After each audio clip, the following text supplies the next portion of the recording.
Yesus karena di siang hari ini kita boleh berkumpul kembali di tempat ini untuk menaikkan dan memuji nama Tuhan. Namun sebelum kita mulai ibadah ini, mari kita satukan hati kita untuk datang ke dalam hadirat Tuhan. Mari kita berdoa. Segala puji dan syukur Bapa, kami mengucap syukur karena atas kasih karunia yang telah Engkau berikan kepada kami dari pagi hingga siang hari ini. Kita boleh berkumpul di tempat ini untuk mau mendengar dan memuji nama-Mu ya Bapa. Tuhan, kiranya Engkau memberkati setiap tim pelayanan ibadah dan juga hamba-Mu Pastor Timotius yang akan berikan firman kepada kami. Agar firman yang kami dengarkan bukan hanya bisa kami baca atau kami dengar, tapi bisa kami terapkan dalam kehidupan kami sehari-hari. Ini doa anak-Mu Bapa, kami mengucap syukur dan berdoa. Haleluya, amin. Saya mengangkat Bapak Ibu Saudara untuk bangkit berdiri. Kita mau memuji Tuhan. Kita mau berikan tepuk tangan yang paling meriah untuk Yesus Tuhan kita. Selalu ada dalam hadirat Tuhan. Itu yang menjadi kekuatan bagi kita. Mari kita sama-sama memuji Tuhan dengan sukacita. Aku ingin selalu berada di hadirat-Mu. Aku ingin selalu berlindung dalam naungan-Mu. Di bawah kepak sayap-Mu, Kau bawaku terbang tinggi, melintasi langit biru, bagaikan Raja Wali. Aku ingin selalu berada di hadirat-Mu. Aku ingin selalu berlindung dalam naungan-Mu. Di bawah kepak sayap-Mu, Kau bawaku terbang tinggi, melintasi langit biru, bagaikan Raja Wali. Bagai Raja Wali, bagai Raja Wali, melintasi gunung tinggi. Bagai Raja Wali, melintasi badai hidup. Di bawah kepak sayap-Mu, Kau bawaku terbang tinggi, melintasi langit biru, bagaikan Raja Wali. Mari kita naikkan pujian ini dengan penuh sukacita.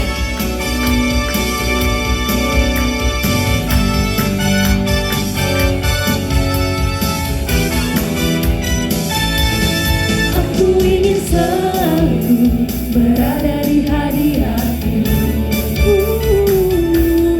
Aku ingin selalu berlindung dalam naungan-Mu. Di bawah kepak sayap-Mu, Kau bawaku terbang tinggi, melintasi langit biru, bagaikan Raja Wali. Bagai Raja Wali, bagai Raja Wali, melintasi gunung tinggi. Bagai Raja Wali, melintasi badai hidup. Di bawah kepak sayap-Mu, Kau bawaku terbang tinggi, melintasi langit biru, bagaikan Raja Wali. Melintasi langit biru, melintasi langit biru, bagaikan Raja Wali. Melintasi langit biru, bagaikan Raja Wali. Mari kita beri kemuliaan bagi Tuhan. Kami bisa silakan duduk. Saat ini kita mau datang ke dalam hadirat Tuhan. Mari kita lebih berkomitmen lagi ketika kita mau mengatakan bahwa kita ingin mengasihi Tuhan Yesus dengan segenap hati kita. Melalui pujian ini mau menyatakan bahwa Tuhan, kami mau memperlakukan firman-Mu dengan segenap hati kita. Karena tujuan hidup kita adalah untuk menyenangkan hati-Mu Tuhan.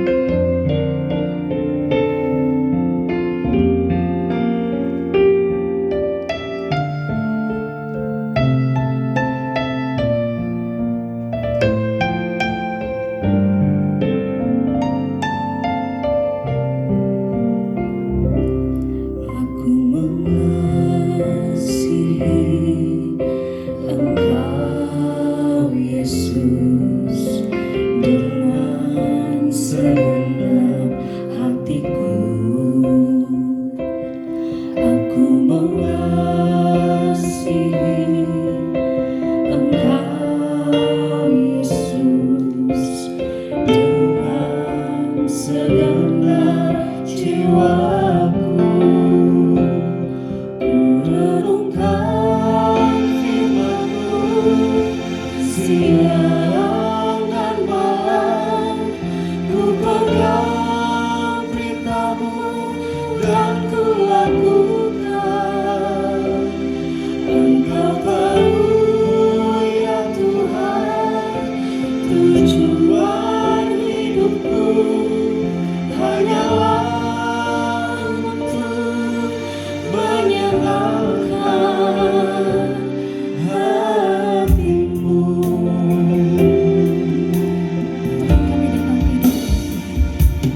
Aku mengasihi Engkau Yesus, dengan segenap hatiku aku mengasihi Engkau Yesus, dengan segenap jiwaku ku renungkan firman-Mu siang dan malam, ku pegang perintah-Mu dan ku lakukan. Engkau tahu ya Tuhan, tujuan hidupku hanyalah untuk menyenangkan hati-Mu. Ku renungkan firman-Mu siang dan malam, ku pegang perintah-Mu dan ku lakukan. Engkau tahu ya Tuhan, tujuan hidupku hanyalah untuk menyenangkan hati-Mu. Mengajak Bapak Ibu Saudara sekalian untuk menyanyikan pujian ini dari awal.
Kami percaya di tengah sibuknya kami, saat kami dapat kesempatan untuk ada dalam hadirat Tuhan, beribadah, kami menyadari diri kami sebagai pribadi yang Tuhan ciptakan, bukan hanya untuk menghasilkan sesuatu dalam hidup, tetapi semuanya untuk kemuliaan Tuhan sebagai orang-orang yang beribadah kepada Tuhan.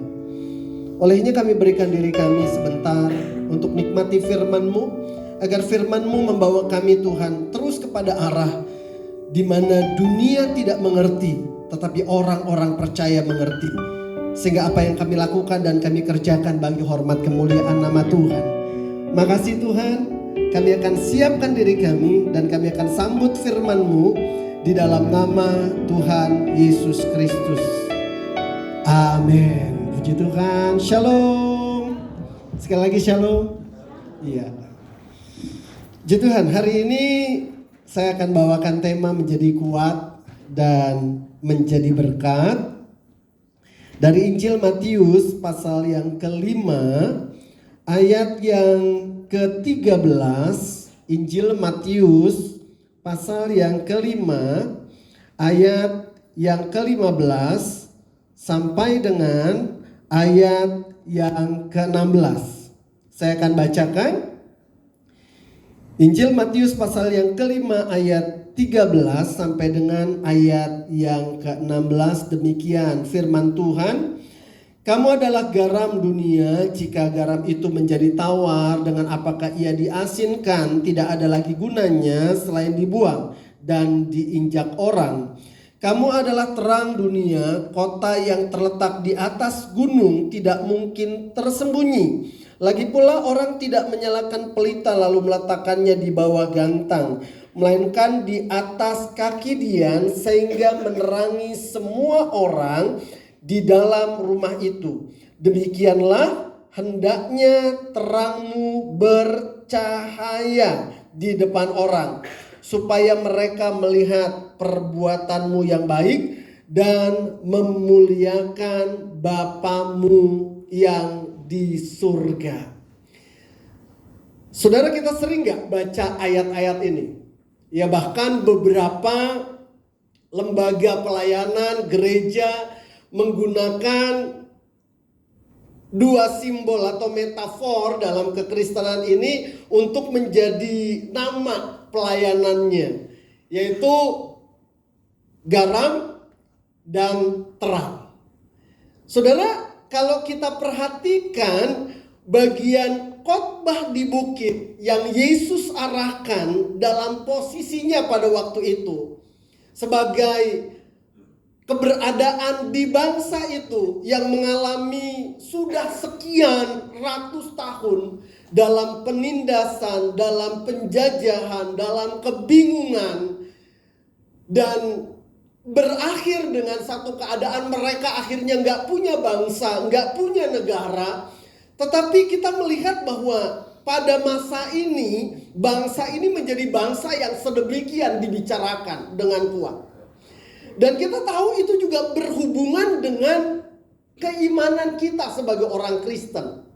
Dan waktu itu Yesus berkata kepada bangsa itu bahwa kamu adalah garam, kamu adalah terang.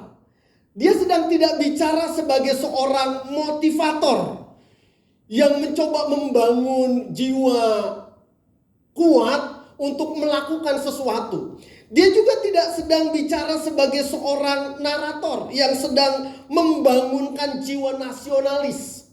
Tetapi dia bicara sebagai seorang yang menyatakan dirinya pribadi satu-satunya yang tahu untuk apa manusia diciptakan.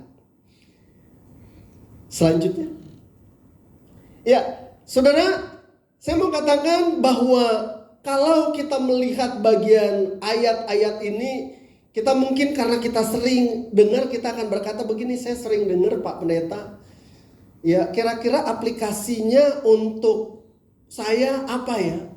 Nah saudara, kalau kita lihat waktu Yesus membicarakan ini kepada orang-orang bangsanya, dia menarik cara berpikir mereka yang lebih cenderung dalam keadaan waktu itu sebagai seorang yang atau pribadi-pribadi yang merasa dulu punya Tuhan, dulu punya Allah. Lalu sekarang kita jalanin aja ibadah. Nggak peduli kira-kira hubungan dengan Tuhan seperti apa. Pokoknya kita sebagai orang yang dari nenek moyang itu punya nih satu lembaga, satu sistem ibadah ya seperti ini. Tetapi mereka ngalamin bahwa ada hubungan yang chaos, ada hubungan yang enggak lagi terbangun.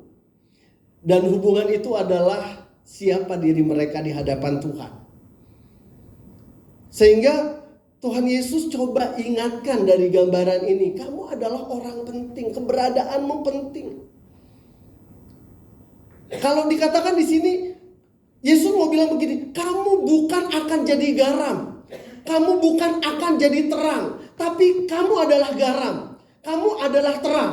Saya nggak coba bahas, tapi saya mau tarik kita semua untuk memahami bahwa waktu Yesus berkata seperti itu, Tuhan Yesus mau kasih tahu begini, penciptaan, keberadaan di dalam keberadaanmu, baik itu sebagai pribadi maupun sebagai bangsa, sedemikian mulia. Dan Tuhan akan jadikan ini sebagai gambaran untuk bangsa. Sehingga waktu Tuhan Yesus sampaikan itu, saudara-saudara, Tuhan Yesus juga bagian lainnya mengingatkan bahwa ada masalah dan problem saat seseorang atau pribadi tidak membangun konsep jati dirinya seperti yang Tuhan kehendaki.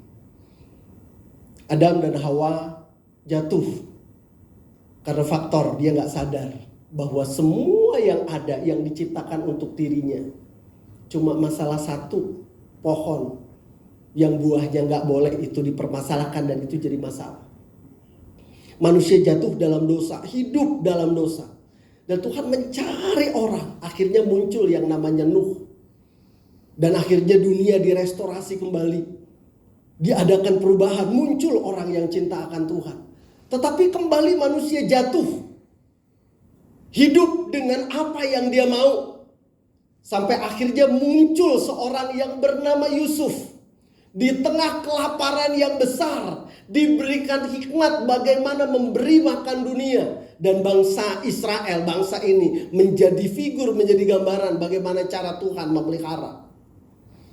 Dan sampai kepada kehadiran Yesus Kristus, itu merupakan rentetan bagaimana orang-orang yang berfungsi, orang-orang yang melakukan atas dasar kebenaran, dia pasti akan menjadi jalan penolong, penyelesai masalah, dan pembawa perubahan kepada kehidupan yang lebih baik. Amin.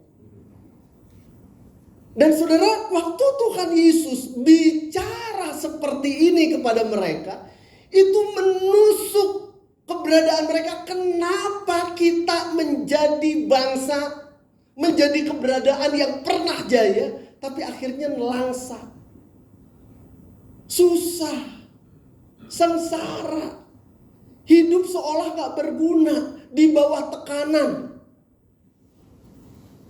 Dan ini yang saya ingin sampaikan kepada kita semua.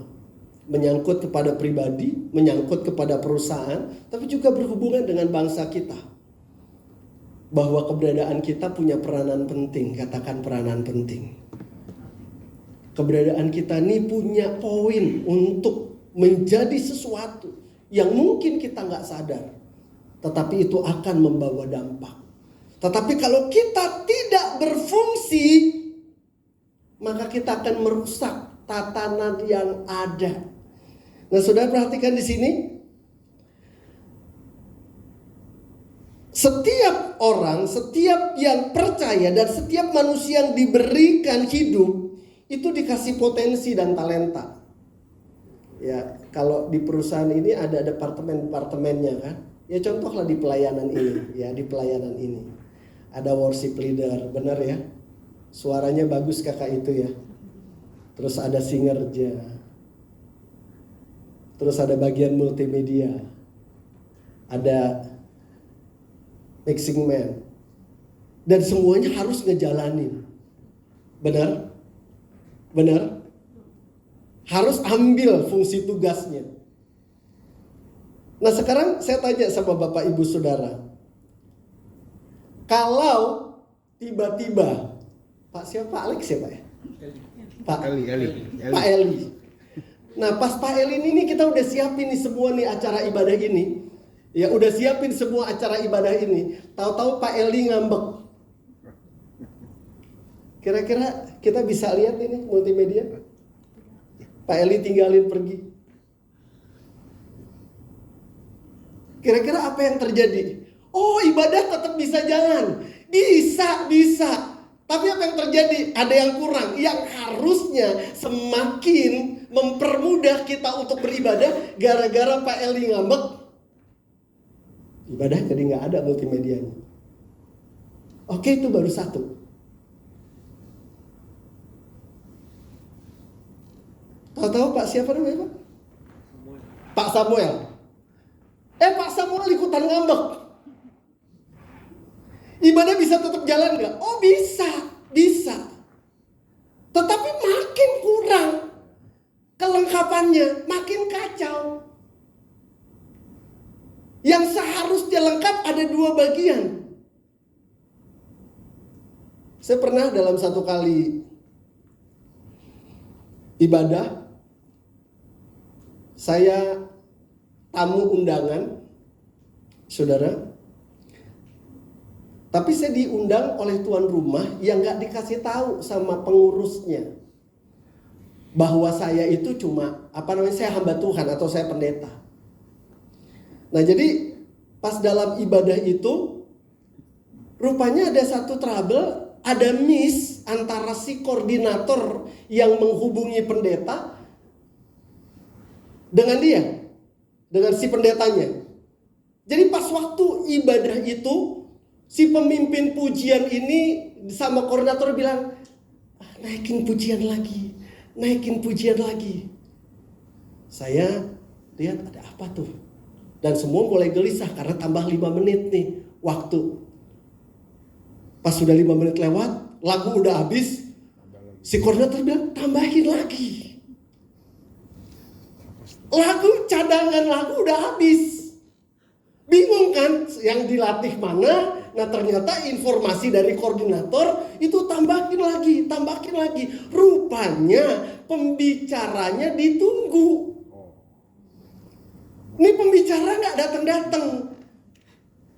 Nah saudara, rupanya pas akhirnya dia coba hubungin tuh si pendeta.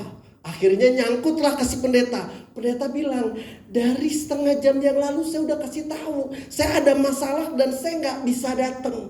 Kok bapak nggak kasih kabar? Coba lihat, rupanya dia banyak WA-nya yang akhirnya tuh nomornya pendeta nggak kelihatan. Dan ternyata harus ganti pendeta.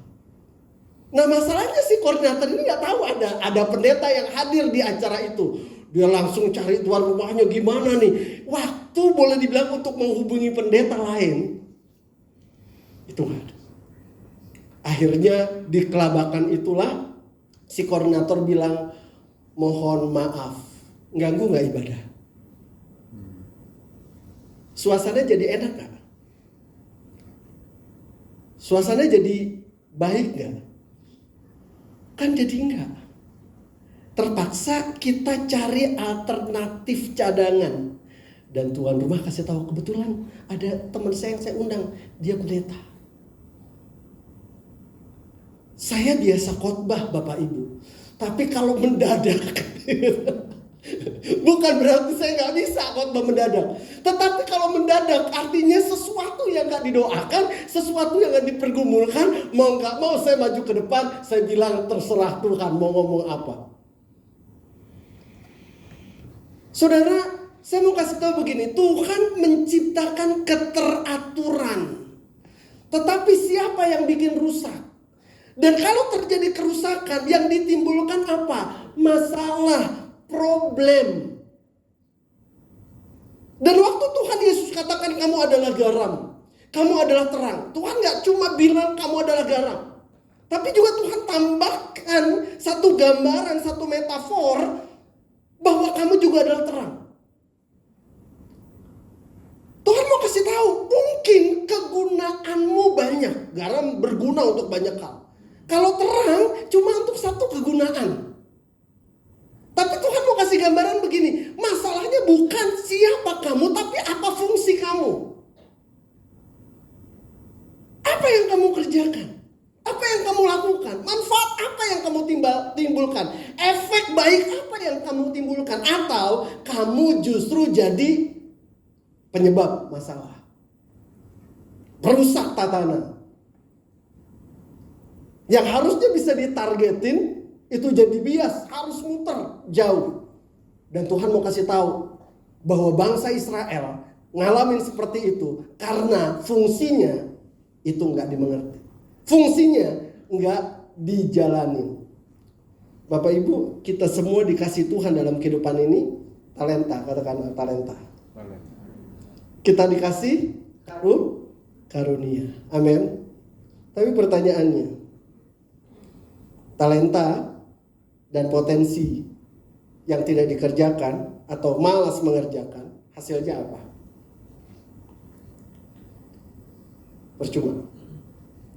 Percuma banyak talenta dan potensi kalau ternyata tidak jadi berkat atau digunakan. Lanjut. Olehnya Tuhan sang pemberi talenta itu marah kalau kita sengaja menjadikan diri kita tidak berguna. Dalam Matius 25 ayat 30 dikatakan ada yang 1 talenta dikasih, ada yang 2 talenta dikasih, ada yang 5 talenta dikasih.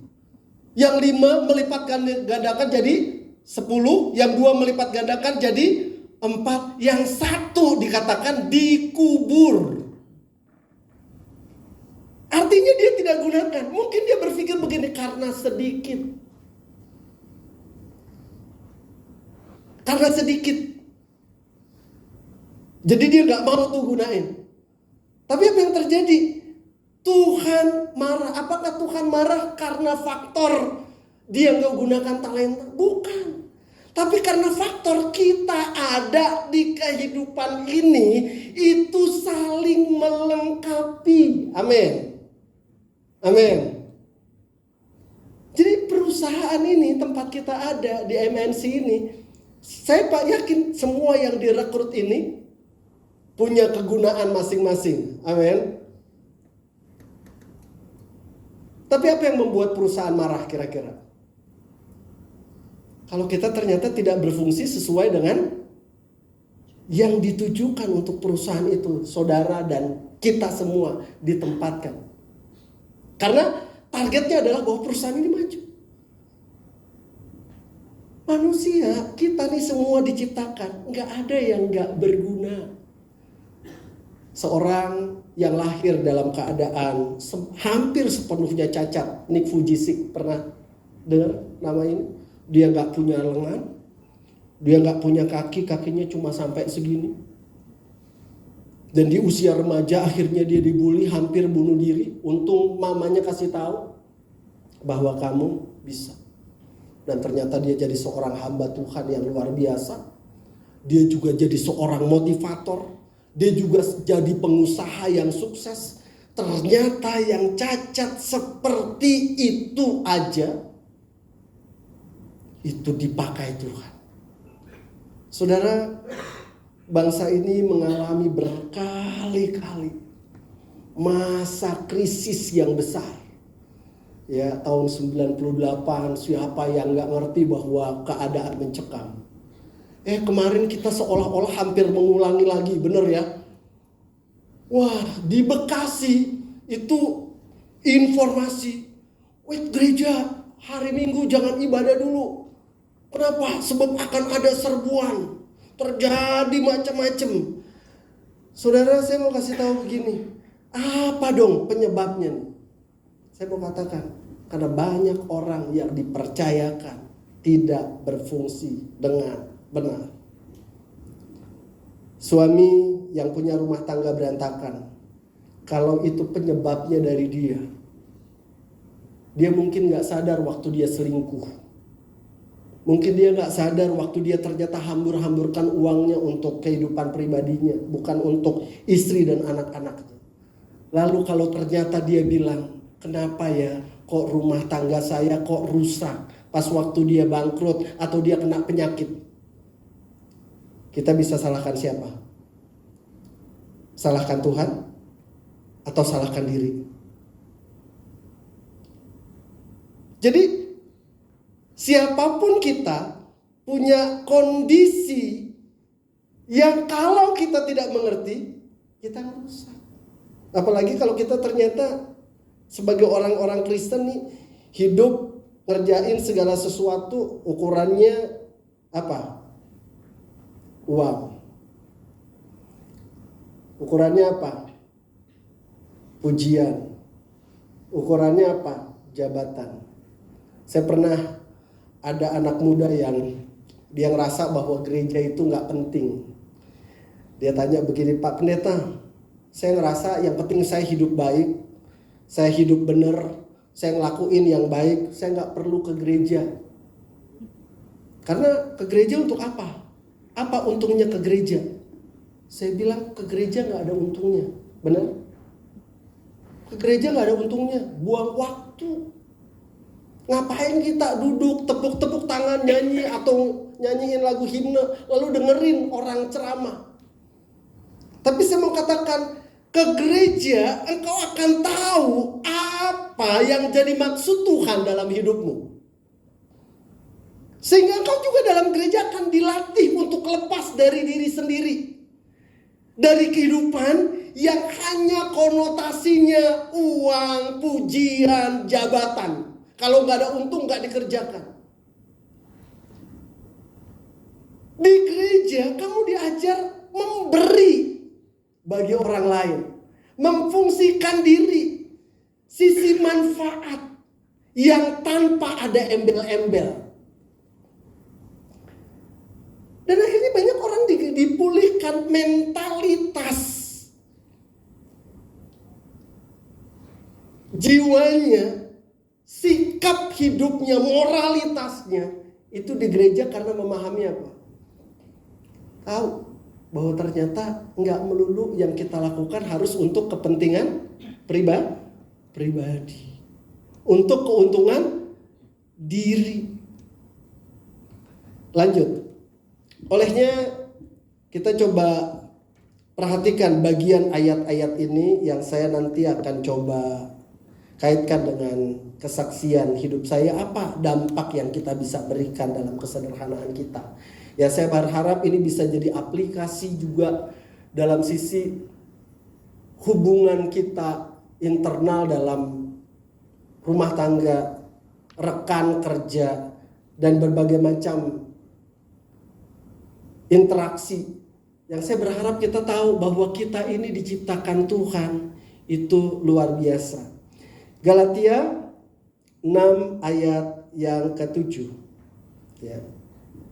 Jangan sesat, Allah tidak membiarkan dirinya dipermainkan, karena apa yang ditabur orang itu juga yang akan dituainya. Nah, saya mau kasih gambaran seperti ini, saudara. Saya tahun 92 itu mulai setelah saya jadi Kristen, saya akhirnya mulai menghidupi iman Kristen. Nah, ternyata ada satu poin yang Tuhan tanam dalam diri saya. Jadi kekristenan itu bukan cuma sekedar beribadah, tapi juga menyatakan iman dan pemberitaan Injil kepada orang lain. Latar belakang saya bukanlah orang yang hidupnya baik. Saya lahir dari keluarga Bapak Sunda, Ibu Jawa. Dan kami keluarga yang memang betul-betul hidup dalam keadaan yang di dunia gelap, ya, di dunia jahat. Dan saya lahir dari keluarga yang seperti itu. Jadi pas waktu saya akhirnya diselamatkan, dan saya mengerti bahwa bukan cuma sekedar nih jadi Kristen. Dan saya tahu kenapa kok kehidupan orang tua saya yang otomatis nantinya seperti dikatakan buah jatuh tidak jauh dari pohonnya. Saudara, saya akhirnya jadi pribadi yang kemanapun, ya, dulu waktu boleh dibilang masih bebas yang namanya nginjil di jalan, ngobrol sama orang, sampaikan firman.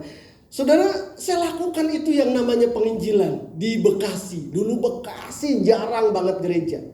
Ya, HKBP atau beberapa gereja, ada gereja Katolik, tapi sedikit banget. Dan ternyata banyak orang Kristen di pinggiran Kalimalang, apalagi di sini ada suku Batak. Berapa banyak saudara yang suku Batak? Tolonglah angkat tangan. Itu di pinggiran Kalimalang, Garapan, itu orang-orang Batak. Dan pas waktu saya di Bekasi itu coba main ke daerah, boleh bilang dunia gelap di sana, preman-preman di sana.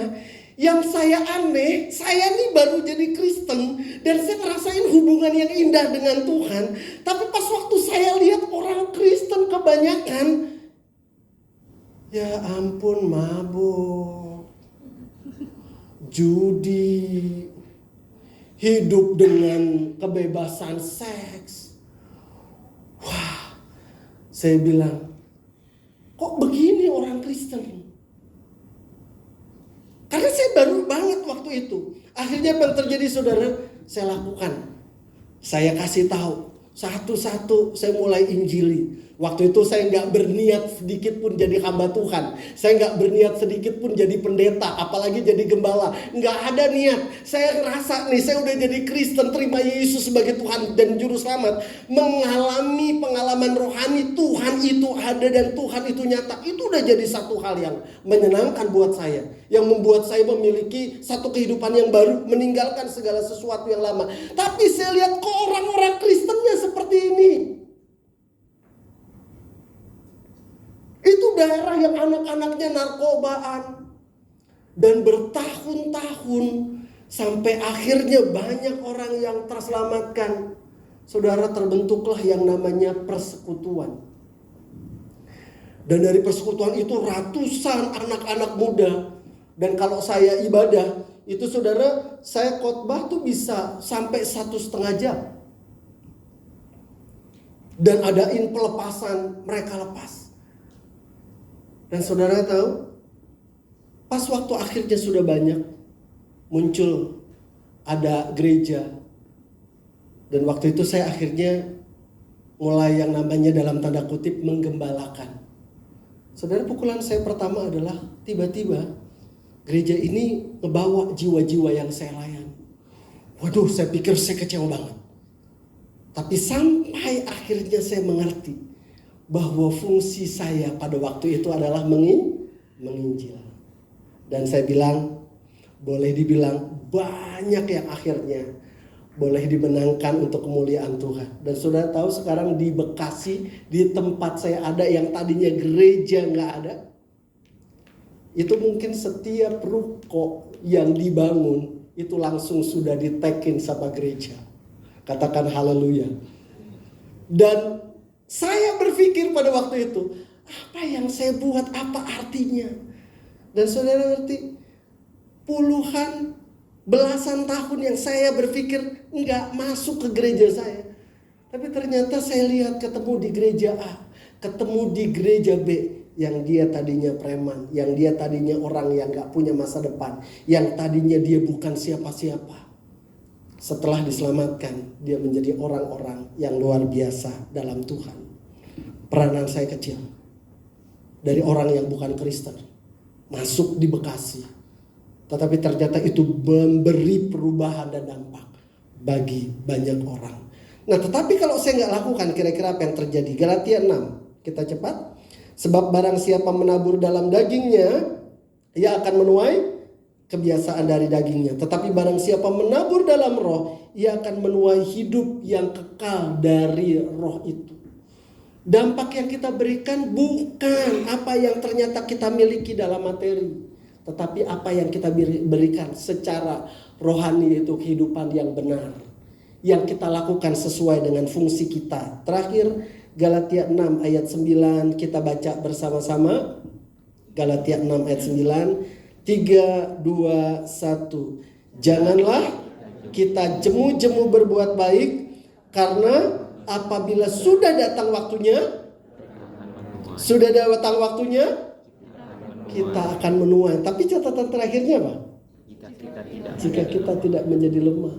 Makanya Alkitab katakan, Yesus dengan tegas katakan, jika garam menjadi tawar.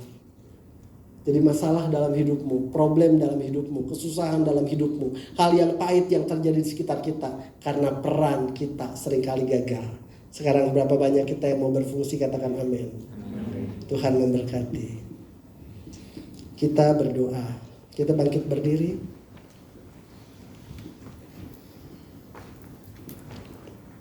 Kita mau angkat satu pujian. Menyenangkanmu, refnya saja. Kita mau bawa diri kita. Kamu amin. Hanya itu kerinduanku.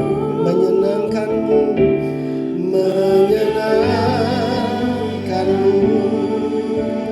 senangkan hatimu. Hanya itu kerinduanku. Lagi katakan menyenangkanmu.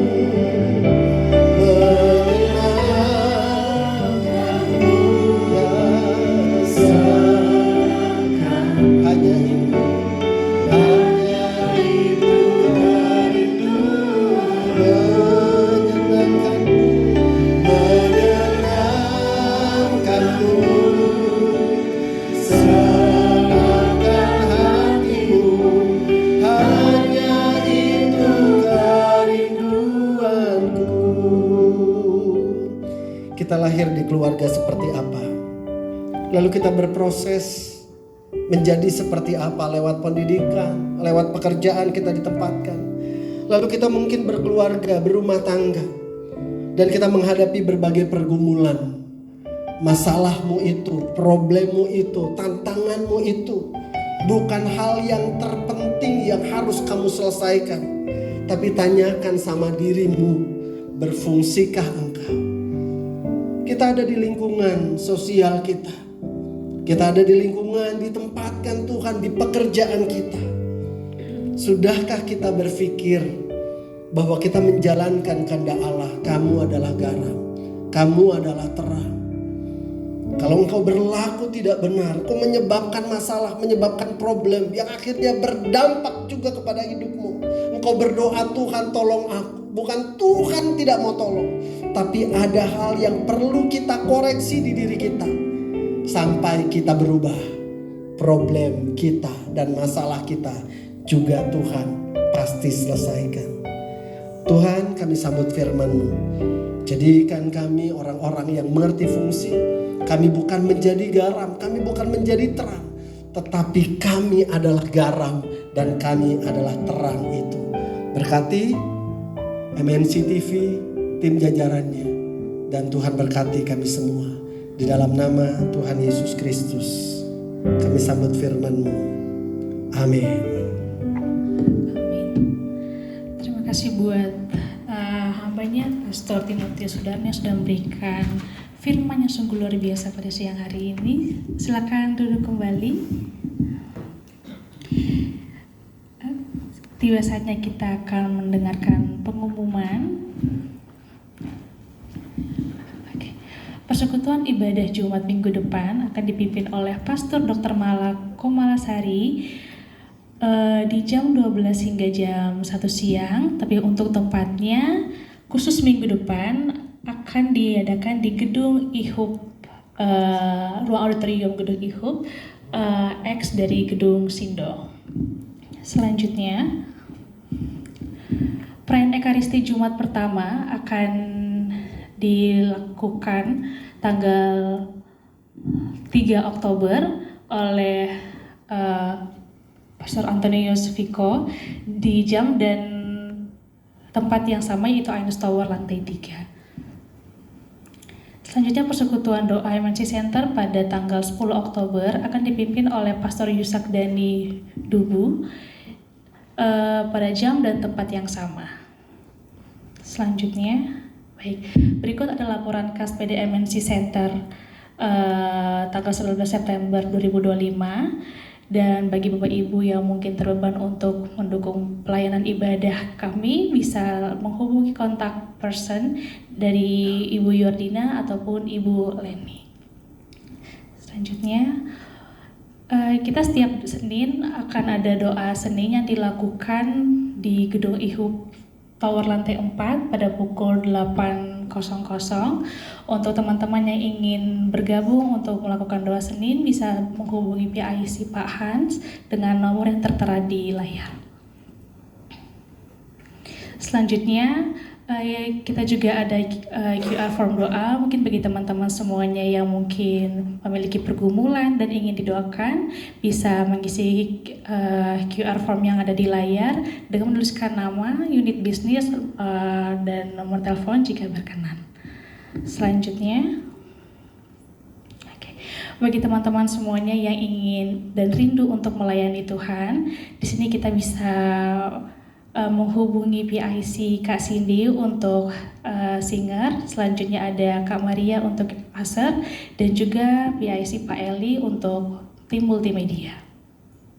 Baik, sekian dari pengumuman ibadah Jumat hari ini. Selanjutnya kita akan memberikan persembahan syukur.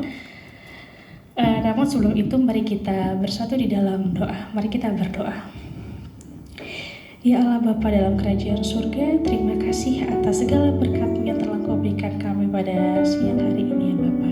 Kami telah mendengarkan firman-Mu ya Tuhan, dan saat ini kami akan memberikan persembahan syukur. Kiranya Kau memberkati setiap persembahan yang akan kami berikan. Berkati juga tangan-tangan yang memberi ataupun yang tidak memberi ya Bapa, dan kiranya persembahan ini bisa berkenan di hadapan-Mu. Ini doa anak-Mu, kami berdoa mengucap syukur, amin.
Panjang dan lebarnya melebihi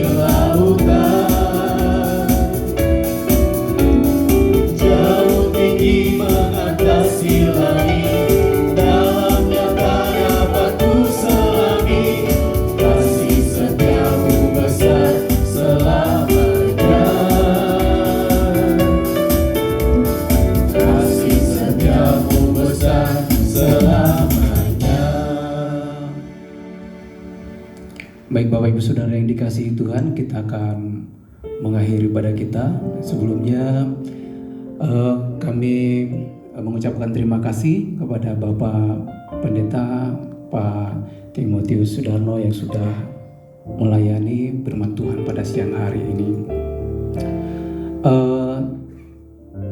Tadi sudah disampaikan Bapak Ibu Saudara untuk hari Jumat depan, sekali lagi kami ingatkan kepada Bapak Ibu Saudara yang terkasih untuk ibadah khususnya di minggu depan kita ibadah di ruang auditorium di Gedung Sindo, Gedung iHub Exindo ya, di sebelah ya. Bagi Bapak Ibu Saudara yang terkasih mungkin sudah tahu tempatnya, silakan nanti hari Jumat boleh langsung ke situ. Bagi yang belum tahu tempatnya, ya nanti kami kirim Sherlocknya, nggak jauh dari sini ya. Nanti kita Sherlock. Ya, bagi Bapak Ibu mungkin ada punya teman-teman yang tidak mendengarkan pengumuman pada hari ini, boleh diinformasikan bagi teman-teman kita yang tidak hadir pada saat ini. Baik Bapak Ibu Saudara yang dikasihi Tuhan, kita akan akhiri ibadah kita akan berdoa. Mari kita boleh sama-sama bangkit berdiri. Segala puji dan syukur dan segala hormat dan kemuliaan bagi Tuhan Allah kami yang hidup, Bapa yang kami puji, kami sembah dalam Yesus Kristus Tuhan kami. Terima kasih Tuhan, kami bersyukur untuk segala kebaikan kemurahan Tuhan, berkat-berkat Tuhan yang Tuhan curahkan bagi kami, yang menyertai kami Tuhan hingga saat ini Tuhan. Kami bersyukur Tuhan di tengah-tengah kesibukan kami, di tengah-tengah pekerjaan kami Tuhan. Tuhan izinkan, Tuhan layakkan kami boleh hadir di tempat ini Tuhan untuk beribadah, untuk memuji, memuliakan nama Tuhan. Kami yakin dan percaya bahwa nama Tuhan ditinggikan, dipermuliakan di tengah-tengah ibadah kami pada siang hari. Nama-Mu disenangkan Tuhan atas setiap puji-pujian kami Bapa yang baik. Terima kasih Bapa yang baik, setiap kami yang boleh hadir, setiap jemaat-Mu yang boleh hadir Tuhan pada siang hari Tuhan Yesus. Biarlah kiranya Tuhan Kau jamah, Tuhan Kau berkati setiap kami pribadi lepas pribadi Bapa yang baik. Kami berdoa buat setiap umat-Mu ini, biar jikalau ada Tuhan di antara umat-Mu yang sedang mengalami pergumulan Tuhan, biarlah kiranya Tuhan Engkau Allah yang senantiasa campur tangan, membukakan jalan bagi mereka yang sakit Tuhan sembuhkan, yang berbeban berat Tuhan Kau memberikan kelegaan bagi setiap kami Bapa yang baik. Tuhan menolong kami, Tuhan Kau memberkati setiap kami. Kami sudah mendengarkan kebenaran firman-Mu pada siang hari Tuhan Yesus. Engkau menyatakan bagi kami bahwa kami adalah garam dan terang dunia Tuhan Yesus. Biarlah kiranya Tuhan terus Tuhan berkarya dalam kehidupan kami, menjadikan kami Tuhan menjadi garam dan terang di mana kami berada, baik ketika kami di kantor, di tengah-tengah pekerjaan kami, di tengah-tengah keluarga kami, di tengah komunitas di mana kami berada Tuhan, bahkan di mana kami berada Tuhan Yesus. Tuhan Kau jadikan kami menjadi terang, menjadi garam Tuhan yang bermanfaat, yang dapat dinikmati, yang dapat dilihat oleh semua orang Bapa yang baik, sehingga orang belum melihat ada Kristus yang hidup dalam kehidupan kami Bapa yang baik. Berkati hamba-Mu yang sudah menyampaikan kebenaran firman pada siang hari ini, Bapak Pendeta Timotius Sudarno yang sudah Tuhan utus Tuhan untuk menyampaikan firman-Mu. Biarlah kiranya Tuhan Kau semakin pakai hamba-Mu ini Tuhan untuk melayani-Mu Tuhan, dimanapun dia boleh melayani, dalam penggembalanya Tuhan tolong, Tuhan berkati Bapa yang baik dalam segala aktivitasnya. Tuhan Kau Allah yang senantiasa campur tangan, berkati keluarganya, anak-anaknya, Tuhan berkati dalam nama Yesus. Kami berdoa Tuhan buat MNC Group Tuhan, dan setiap unit-unit yang ada di bawahnya Bapa yang baik. Kiranya Tuhan Kau memberkati perusahaan di mana tempat kami bekerja. Biarlah Tuhan perusahaan kami boleh semakin bangkit, Tuhan boleh semakin maju Bapa yang baik, boleh mau mendapatkan hasil-hasil yang maksimal Tuhan dalam setiap pekerjaan kami Bapa. Berkati Tuhan setiap pemimpin-pemimpin kami, para BOD, manajer, para supervisor, setiap pemimpin-pemimpin yang ada di MNC Group ini Bapa yang baik, bahkan semua karyawan-karyawan yang ada di MNC Group, yang bekerja di MNC Group. Kiranya Tuhan Kau memberkati, memberikan hikmat dan kebijaksanaan bagi setiap kami Tuhan, untuk kami boleh mengerjakan Tuhan setiap pekerjaan-pekerjaan apa yang menjadi bagian kami Tuhan Yesus, dalam nama Yesus Kristus Tuhan. Khususnya Tuhan kami berdoa buat Bapak Hari Tanusudibio dan juga Ibu Liliana. Tuhan Kau berkati anak-anaknya dan juga menantunya, cucu-cucunya, keluarga besar mereka Tuhan. Tuhan Kau berkati, Tuhan pelihara, dan kiranya Tuhan Kau menjadikan keluarga ini boleh menjadi berkat dalam nama Tuhan Yesus Kristus. Kami juga berdoa buat bangsa dan negara kami Indonesia yang kami cintai ini Tuhan. Biarlah Indonesia dipenuhi dengan kemuliaan-Mu Tuhan Yesus, dari Sabang sampai Merauke, dari Pulau Rote sampai Pulau Myanmar Tuhan. Setiap pulau-pulau, setiap daerah-daerah Tuhan Yesus diberkati, dilawat oleh Tuhan. Kami berdoa biarlah Tuhan hujan keselamatan, hujan pertobatan tercurah atas Indonesia ini Tuhan Yesus.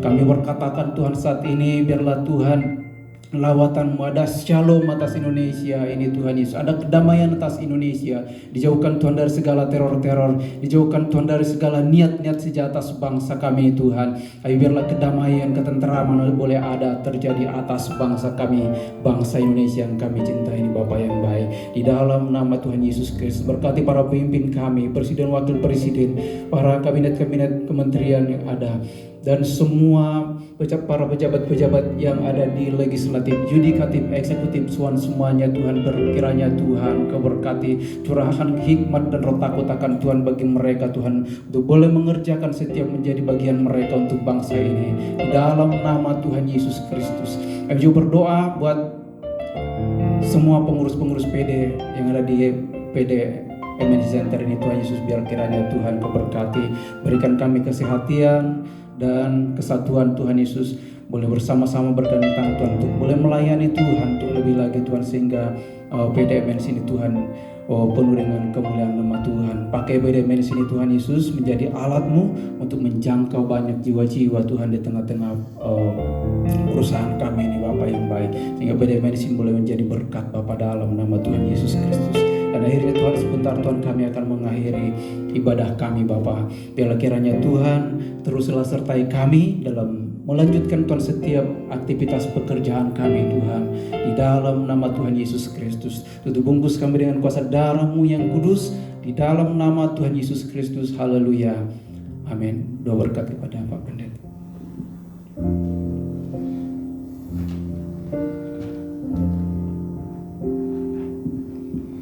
Mari kita sama-sama angkat tangan.